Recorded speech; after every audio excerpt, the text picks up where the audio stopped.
Good morning, welcome to TERRA at Home. We're down here in beautiful Fenwick actually this morning. I'm here with Colleen from TERRA and we're at Willowbrook Nurseries, which is one of the growers of medallion plants. Yes. And so we're talking about the whole gamut, right, today, but kind of trying to keep it to sort of the small side of things. Yeah, there's a lot of people who are downsizing and looking for some lower maintenance and smaller size plants. So we've kind of chosen the best 5 in trees, shrubs, and ornamental grasses. Perfect. So it gives some people ideas, again, to run the whole gamut. So let's start with trees then. Okay, the idea with trees when you're looking for them, if you don't know much about them, if you look for something that says dwarf, obviously, is going to be small growing, as well as anything that says columnar or pyramidal. Okay. So on your side, we have a pyramidal oak. And we also have a cutleaf Japanese maple, both of which are small. The pyramidal oak obviously is a lot narrower, so it's great to go alongside houses as an accent plant, but it's not going to get too wide, and it grows quite slowly too. Oh, okay. So the one benefit of a lot of the smaller size plants is that they're lower maintenance because they grow a lot slower and they don't get very big. Yeah, and that's the great part, right? Because a lot of times you've seen, I remember moving into my house, something had been growing for a really long time without maintenance, and I actually didn't realize it was supposed to be, you know, what it was. They actually, if you let things go, they turn into a whole other plant, right? Sometimes, yes, they do. So if you get something that's dwarf, that's not going to overgrow and go crazy on you if you kind of let it go a little bit, you at least retain somewhat the original look of the plant. Exactly. So that's what's the nice thing about the columnar things, such as the oak. We also have a columnar hornbeam, and that's also a nice, narrow, tight tree, so you get a lot of height out of it, but you don't get a lot of width. So for small yards, or if somebody doesn't want a whole lot of maintenance, it's a good idea for that. That's a good idea. Yeah, you can see how they're just growing skinny, so that's smart. Okay. And on the smaller side of things, you can also do the hydrangea standards. Anything that says standard just means that it's basically a shrub that's been grafted onto a stem, so it makes it into a small tree. Oh, that's good. Okay, I get that now. Okay, I love that. So it's just standardized. So you can get standard evergreens or standard flowering shrubs. So it's a kind of a great way to pull some accent color up. Such an amazing science to be able to do that, right? Oh, it's great. Yeah, it's very, very cool. Yeah. And then the last one that we have for the trees are the flowering dogwoods. Absolutely beautiful in the spring. They have that iconic dogwood flower, and they're just beautiful. So the one here that we have is a multi-stem, but you can also get a tree form, which is a single stem. Right. Okay. Okay, good. So that gives some great ideas for, again, the smaller, easy to maintain, but you're still getting a tree, technically. Yes. Yeah. So that gives you some height, and it gives a statement in your garden. Okay. So then when you're layering things, you go to the next step down, and that becomes your shrub aspect of things. Right. So hydrangeas, again, are great shade plants, as well as a lower maintenance, not a very large plant, and they give fantastic color. So midway through the summer, they'll start flowering, and then they'll hold their flowers, and quite often the flowers will start to kind of change colors as they mature. So there are some varieties that will start off as green, go white, and then kind of go like a bronzy color as the flower dries. And that's great, right? That's really nice, again, to sort of lengthen out the season and take you through. Hydrangeas are great. And people kind of forget because they think of them when they're cut as flowers, but they're actually a bush. Yes, and they're quite stunning. They are. Okay. And accenting them looks really great. The barberry, which has a very nice plum burgundy leaf. Yeah, this is pretty. They do have a little bit of a thorn to them, so you know, watch it when you're pruning them. But they are dwarf. This one is called Concord, so it's got that really deep burgundy leaf to it, but it stays like a nice tight little ball. Not a whole lot of pruning involved whatsoever. Okay. And next to it is actually a dwarf butterfly bush. Oh. And the series is called Buzz. That's a Buzz magenta that we're showing today, but there are some other colors in there as well. So that attracts your hummingbirds and your butterflies to the garden. Oh, so you get a little bit of nature coming in. But that's great to know for people, because people, you know, certain gardens you walk in and you're wondering, why do they have so many birds? Why do they? It's true. If you can create that space, and if you enjoy that, all the benefits, right? It's wonderful, yeah. From it. Okay, great. Yep. And the last two that we have here, we have an elder. This is a black lace elder, as well as this is a relatively new plant. It's called Little Devil Ninebark. Love the names. Just the names are so adorable. So this one here, it's got small leaves, small plant, small branching, so it's very tight, very compact. It doesn't get very large at all. Okay, all right, good. And so the next we move to the next level. The next level down are our dwarf grasses. Right. And this is where you can have some fun too, because all of these are like bringing little animals into your garden. Because 3 of them, we have one called Little Bunny, one called Piglet, and one called Zebra. Do you make up these names, Colleen? No, I did not make up these names.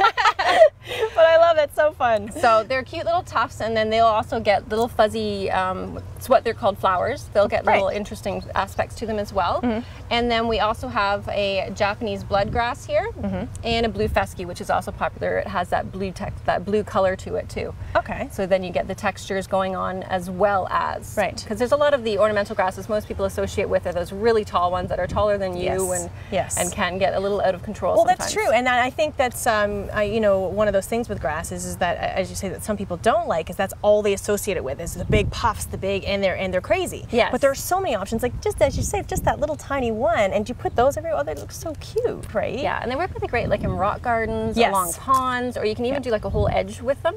Okay. And have a little border on your garden and they're too. controlled. So again, when we're looking at all of this, it's going back to the maintenance level of it. That's what people want, right? So not only are people having smaller properties, smaller gardens, people seem to have less and less time. Yes, right. Me included. I have no time left anymore, and I love to garden. Yeah. But whenever you can pick something that's dwarf or compact, anything like that, it just cuts your time in half because you don't have to worry about the pruning, and especially if you don't know how to prune, then you don't have to worry about it. Well, that's actually an interesting statement, because a lot of people, they look at pruning and it's scary, right? Because you're afraid you're going to hack it up and it's not going to grow again. And a lot of times if you watch someone prune that knows what they're doing, you're like, oh my gosh, what are you doing to it, right? But it's really quite necessary. Yes.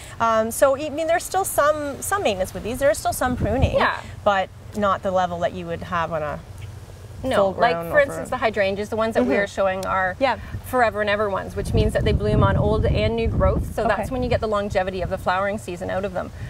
Usually with mine, I leave them through the winter, so you get the dried flowered heads through the winter. That gives you the winter interest, and then in the spring you just trim them back so that they're a little bit controlled, and then they'll start to bud out again. Okay, so that you do that, you keep them open for the winter. Yeah, so then you have 4 seasons of interest rather than just counting on the summertime. Then you have the winter interest. Same thing with the grasses. Right. They'll kind of stay as they are. They'll go like a nice dried bronze color. The plumes will stay on them, so then you have the winter interest in those ones as well. And then again, it gives you another season of interest in your garden. That's a great tip, because I think a lot of people, sometimes people prune in the fall and let it go, and meanwhile you could be taking advantage of that. Yes. Okay.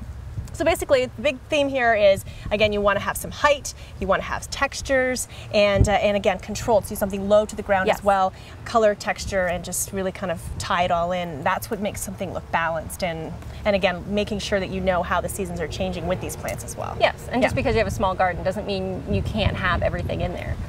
You just choose dwarf varieties. There you go. So some good tips here today. So again, we want to thank the folks from Willowbrook here as well in Fenwick, and again, this is where all these medallion plants grow, and of course thanks to Colleen coming all the way down here with us from TERRA, and we'll actually have more TERRA at home right after this quick break. Please stay with us.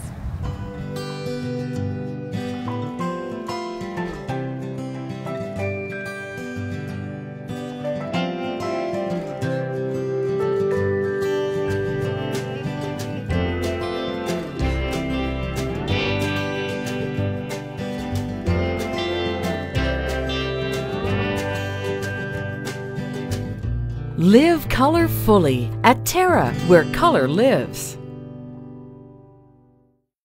Heritage Perennials presents TERRA's Perennial Pick of the Week. Lavender Munstead, with its compact, fragrant foliage, is extremely drought tolerant, ideal for the herb garden and flower beds alike. Heritage Perennials. Look for us in the blue pots.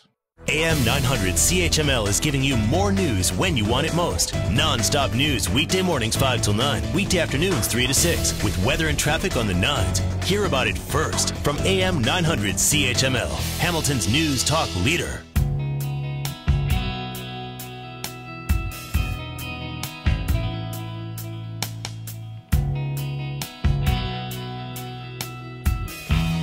Welcome back to TERRA at Home, where you can't visit Niagara-on-the-Lake without visiting the Shaw Festival Theatre. And I have the privilege today to be joined by the artistic director of the theatre, Jackie Maxwell. Thank you so much for joining us this morning. No, I guess letting us into your space. Yeah, so we're kind of out inside of one of the beautiful gardens here that's located in, again, a lot of people who do come to the theatre get the privilege of having a nice refreshment, after the theatre or in the middle of the theatre, and be able to walk around the gardens. So that's part of the appreciation, isn't it? Of course. Oh yeah, the whole experience of being not only just seeing the plays, of course, which is our, you know, Why main you're here. raison d'etre, Right, yes. but the whole surroundings, of course, really does elevate the experience for sure. And it's such a sort of gorgeous place. So let's go back. I know last year you celebrated 50 years here. The theater running for 50 years. Yeah. That's a long time. That's a lot of production. That's a lot of visitors. Yeah. And what makes this place still so successful? Well, you know, it's interesting. I think it's because ultimately because of the plays that we do. I mean, we're called the Shaw Festival. Our patron saint, therefore, so to speak, is George Bernard Shaw. And although we only do two plays of his per year, our personality is based on the kind of provocative wit that George Bernard Shaw had. That's what I love about that, right? And so people recognize that. Again, and I like that you carry that influence all these years. It's been carried through. Absolutely. And even when, you know, originally the first mandate, as they call it, was to do plays by Shaw and his contemporaries. Since I've been here, we've opened that up to include contemporary plays about the era, so that you get a kind of nice kind of mix of contemporary plays that are still dealing with that time. Because, you know, you've always got to sort of revise and look what you're doing, keep yourself alive in the theatrical conversation. But all in all, I think it's because we do plays that really maintain relevance. Even the classics that we do still have real questions to ask and real points to make about, you know, what we're doing today. Well, and that'll bring us to one of the productions, of course, a lot of people are very excited about this year, Ragtime. Right. So, I mean, that works perfectly with what we're discussing right now. Let's talk a little bit about that. Sure. Well, it's a very good example of our current mandate, which is to look, it's a contemporary musical. It was written in the mid-90s, in 1990s, in Toronto, of course, but made famous in the production there. And I really wanted to do this piece because I feel it has the story that it's really the story of the building of contemporary America. And the notion of all of these, you know, of the immigrants that came, and then the black population that was just, you know, slavery had just finished, and so all these people were pouring into Manhattan. Right. And then, of course, what was happening to the WASP, kind of the people that all of this was happening. And what it does is it tells the story in a very interesting and kind of kaleidoscopic way, and yet in the end they're very intimate kind of love stories. So it manages to do both based on the original novel. And it's lovely to do it, of course, because here we are right on the border, essentially, you know. Absolutely. And we can tell that story, and in fact about 40% of our audience is American. So it's interesting to tell this story to such a to a binational group. And that happy, it all you still know, very much pertains, right? And it's totally, all of the issues. I mean, you know, all of the issues go, you know, you look at Occupy Wall Street, same story. You look at the various sort of cycles of economics, same story. Racism, same story. But to have it in a musical is unusual. That's what I was just thinking. That's what's great about it, right? Again, you know, a lot of times we're so disconnected now. Everything is so digital, and so, but it's so nice again to break away, especially to come to beautiful Niagara on the Lake, but to see just live theater again. Some people forgotten, wow, I can go do that. Yeah. You know, you can't forget about the arts. I mean, and really the raw form of the arts, to go and see live theater and to see and be able to feel something like that from it. Well, and it's very interesting because I'm very happy to say Ragtime's been selling very, very well. Good. And I mean, just the other day, I mean, I directed it, but you know, once you've directed it, your job is to sort of make yourself redundant and the actors continue on. And but I deked in, it was 100% house, and it really was an example of that kind of communicative or collective rather experience. I mean, there was over 900 people sitting together experiencing, and the waves of emotion and the waves at the end of cheering, and it was very moving, and it was a real communal experience between those on the stage and those watching, and how live that is. But isn't that's such a nice? It's an escape too, right? You know, as you're in it, and then when it's over, everybody almost feels like they've bonded, right? There's something about that sort of kind of magical. It's always funny, you know. I think especially in a matinee, you know, and with weather like this, you know, people go into this darkened theater and they sit and they get into a world, and be it a comedy, be it a drama, whatever it, a musical, whatever it is, and then you watch people, you know, sort of staggering out into the sunlight, you know, looking a little bit like moles, zombies. you know, sort of staggering off to the nearest winery to have a drink and talk about it. But yeah, so it's nice. always an interesting kind of dichotomy, but it's a good one, I think. Absolutely. So let's also talk about His Girl Friday. Sure, sure, yeah. Well, I'm sure it's funny, you know, I've been noticing there's been pictures in the paper recently. I think there's a TV show about newsmen coming up, and a lot of pictures of the Rosalind Russell Cary Grant movie. Right. And of course it's interesting because what this version, This Girl Friday is John Guare, a contemporary American playwright, took the original play, the front page, and kind of did a mashup, if you like, between it and the movie, which gives you all the kind of the wonderful cynical newsman in the Chicago newsroom, and then this romantic comedy that happens inside it. So it's a lovely mix, and it's very funny, and yet, you know, again, has its points to make. I mean, the notion of a city newsroom and what happens there, and political corruption, municipal, a few little things to say that might strike some some sparks. Well, and that's what's interesting too, is that it's open to a wide range of people, right? You're looking at generations that can come and enjoy it, enjoy live theater, from people being in their 20s to people being in their 80s. They're going to pull something from that. And I think that is the thing too, and our job is to make those plays really accessible to all who can come, so that there's all sorts of different entry points, as you say. People can enjoy plays for different reasons, and it's up to us to not make them museum pieces, but show how alive and full of passion and fun that they can be. Now we're sitting here in front of the main theater, but you also have smaller theaters around the area. We do. We have, this is the Festival Theatre. It's a 900-seat theatre, so it's our big motor, so to speak. But we also have two 300-seat theatres. One's both sort of more on the main street, and one very beloved by people called the Courthouse, which is a thrust theatre. So everybody sits around. It's kind of like being in people's living room. I love that. The actors are about as close as you and I are, and it's a very different experience. Sure it would be. But people love it. And now we've got a 125 to 150 seat studio theatre as well, where we do you know, really sort of stuff with even edgier, more contemporary theatre as well. That still, I think, has a Shavian ring to it. And isn't that great though? So it gives people the option to come and see theater in different forms and enjoy it for different reasons. So that's the idea. And that's what's great. So we're here at Niagara on the Lake. You can come down. You have wineries, beautiful restaurants, shops, and of course Shaw Festival Theatre and all the mini theaters. Thank you so much for joining us here today. Not at all. And we wish you the best of luck this season, and we encourage everybody. It's a great art form, and definitely something that everyone can enjoy. So bring out the family. So. Okay. Nice Thank you. To see you. Bye. Nice to see you too. All right, that's it for TERRA at Home. We'll be back with more.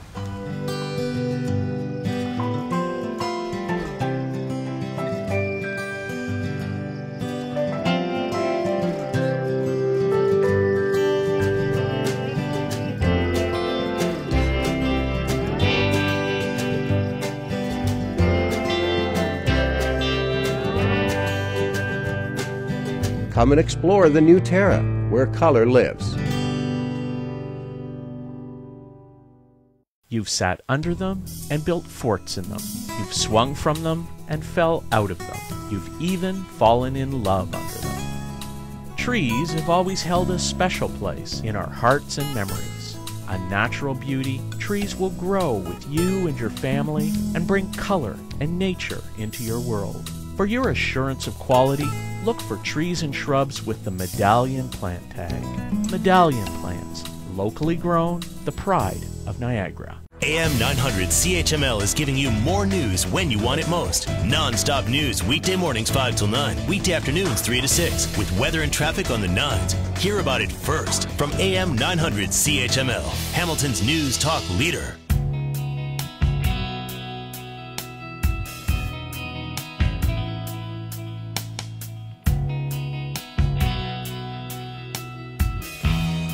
Welcome back to TERRA at Home. We're in our main kitchen here with Chef Rachel, and in the middle of summer now, and we're thinking eating fresh and light and easy to prepare meals. People don't want to be slaving away in the kitchen for too long this time of year. So let's talk. We're making salads. Right. So we have two different salads here. I thought, because they're quite easy things to do. And a nice snack or lunch in the summertime, nice and fresh. Starting out with a watermelon salad. Once you get the melons in season, then they just taste so good, right? We're now at kind of the prime where everything's coming out, and it's just everything is really tastes much richer and fuller flavor. Yes. Yeah. Yeah. So this is nice, juicy, ripe watermelon, which is beautiful. So you just want to dice that up into manageable pieces to eat with a fork. Okay. And simple salad. We're going to add some red onion. So I just julienne some red onion. So we'll sprinkle that in. And it's so funny, some people who just would not think of eating watermelon right away, red onion and watermelon, it's like, okay, that's weird for some people, right? It's hard, and if you haven't branched out and tried this combination of this salad you've made, it just seems like all kinds of crazy ingredients coming together, but it works. It does, it does. It's a pretty kind of classic salad that you see in many different places. And you're right, when I first heard of it, I kind of thought the same thing, you know? But you're right, it works. So we'll mix that together, and we're going to add some feta cheese in there too, so that kind of brings it all together. Yeah, so again, cheese and watermelon, right? It's like, okay, but... It's different, but it's really nice and fresh for the summertime. And yeah, something that you might not think of, but the flavors blend together really nicely. It looks nice too. It does. So just lightly toss that together. I'll pass you this if you don't mind. Oh, and this too, to just put off to the side. But it is nice, you know, we're having people over, you know, even if you're having say a barbecue night, and to have lots of options of salads. These are some great ones to have on the side as well if you want as an accompaniment. So right, yeah, you know, because it's something different. It's not something that you see all the time, which is a nice change, right? Exactly. So to this, we're going to add some fresh mint. Okay. Okay. Now you can also use basil, which I do sometimes, but in this case we'll use mint. So I have like the little tiny mini mint leaves that I can just little ones. that I can just throw in. It looks really nice. It does. And then we have some of the bigger leaves, and these I'll actually just chop up. Okay. And because the watermelon is so juicy, you don't really need a dressing to go with this. But if you'd like one, my favorite to do is just a little bit of oil and some lemon juice, just to give it a little bit of liquid. Okay. But and like in olive oil? Is that what you're using? Yeah. Okay. Okay. So we'll sprinkle the mint on there. It looks great. So pretty. Oh. And then we'll mix in a little of this. So I just have a touch of lemon juice, just to moisten it up a bit, and some olive oil. And then we're going to finish this off after with some balsamic vinegar. So I'll go on to explain that to you. Okay. You can buy some really expensive balsamic vinegars from Italy, as I'm sure you know, that are expensive, but they've been aged and they're nice and thick, and they're rich and they're beautiful almost tasting. Syrupy, right? So I mean, I love that concentrated flavor that you get from reducing, right? So that's what we're going to do in this case. Just regular store-bought balsamic vinegar. Put half a cup to a cup in a pot, and just put it on a medium to high heat to simmer it. Okay. And you want to let it simmer for about 15-20 minutes. Keep an eye on it, because there's a fine line between when it's done and when it's burnt. Because it's so high in sugar, and it's really starting to become concentrated sugars at the end, it really could burn easily like a syrup. Yes, exactly. So you just want to simmer that, and it will reduce. So we've done that step already, and as you can see, it coats the bottom of the pan, so it's nice and thick. So when we come back, we can finish this off, and we'll drizzle that on there. All right. We'll move on to our second salad. Okay. This is one of my favorites to do. So we're going to make a stacked heirloom tomato salad. Okay. Yummy. So, and again, time of year, good tomatoes. Tomatoes are so awesome. You can almost eat them like apples when they're in season, right? Yeah. So now we're dealing with the good stuff. Yeah, they're one of my favorite. I'll never forget when I was, a little anecdote for you. When I was in elementary school, I was in grade 6 actually, and one of the kids in my class used to come to school with a big red tomato, and he would put some salt and pepper on it and eat it like an apple. I had a kid like that too that did that, yeah. And I never did that back then. I don't now, though it's I do love tomatoes. It's how you're raised though, right? It's how if you're probably as mom and dad are doing that at home too, right? I mean, that's just how you, my mom and I did that with grapefruits. We used to take grapefruits and just peel them and eat them them whole? Yeah, crazy. Okay. All right. So I like the different color variety, right? It really makes the dish look a lot nicer. And for this dish, we're going to use basil. Yeah, perfect. So I've got some basil leaves. So what I'm actually going to do is just, start the plate with some basil. Okay. Just for fun. You could also do the same thing with fresh greens. And then basically, I call this a stacked tomato salad. So we're just going to layer and stack the tomatoes. We've got feta cheese again. So using the same feta that you put in the watermelon salad. So again, a lot of times, you know, you've seen this where you could do this one by using like a buffalo mozzarella or something like that, right? And make it almost like a caprese, but by using feta, again, just a twist on that, right? Changing up the herbs, you can just take the same salad concept and different flavors. Exactly. So this is really such a nice way of presenting too, if you're having people over.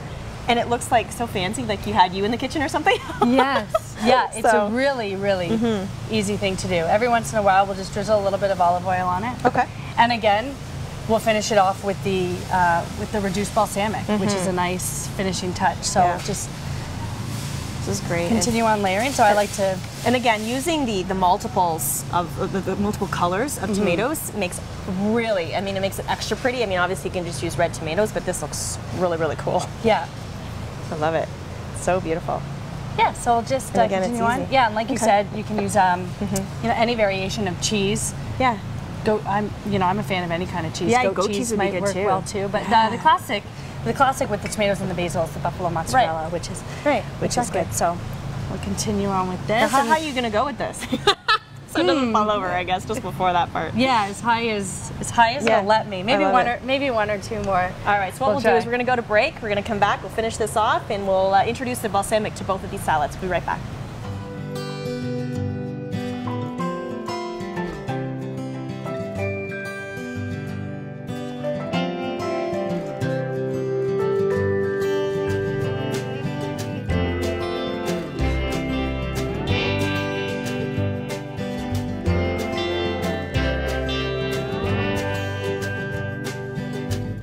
Live color fully at TERRA, where color lives.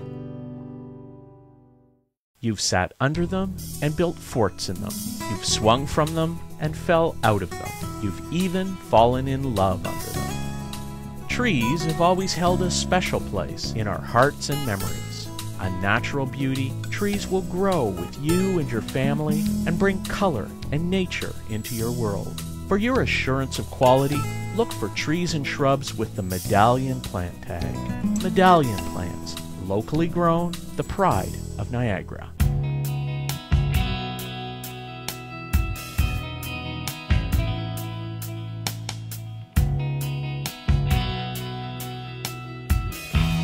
Welcome back to TERRA at Home, and we just prepared two beautiful salads for summer. Again, we'll just kind of recap for people. Again, using watermelon, fresh, beautiful summer watermelon, but also adding, again, the savories, the herbs, and kind of cool. Yeah, some mint we have in there. Like I said, basil is also a nice addition. Some red onion, chopped up feta cheese, and drizzle a little bit of olive oil. I like some lemon juice, so I put some of that in there too. You can season it with salt and pepper if you like. Okay, I was wondering about the salt and pepper side of things. Yeah. So you could if you wanted. You could if you want. Okay. I prefer not to in this case with these flavors, but definitely an option. Okay. And then for our stacked tomato, so we got 5 layers here. And in between... She's going daring. See how high we could go. Yeah, in between, again, some feta, some basil this time, salt and pepper, a little bit of oil on each layer. Okay. And again, you want to make sure you're seasoning in between each, because tomatoes need that, right? They need that salt to bring out the flavor, so that's definitely key. And and again, this is presentation factor. It's an A+, right? Because it just looks beautiful. So yeah, I agree. Yeah. That's very appealing to me. I think, and delicious. One of my favorite snacks to eat too. Yeah, me too. Okay, so now you've reduced the balsamic. Right. So again, this didn't take long. I had about half a cup in here.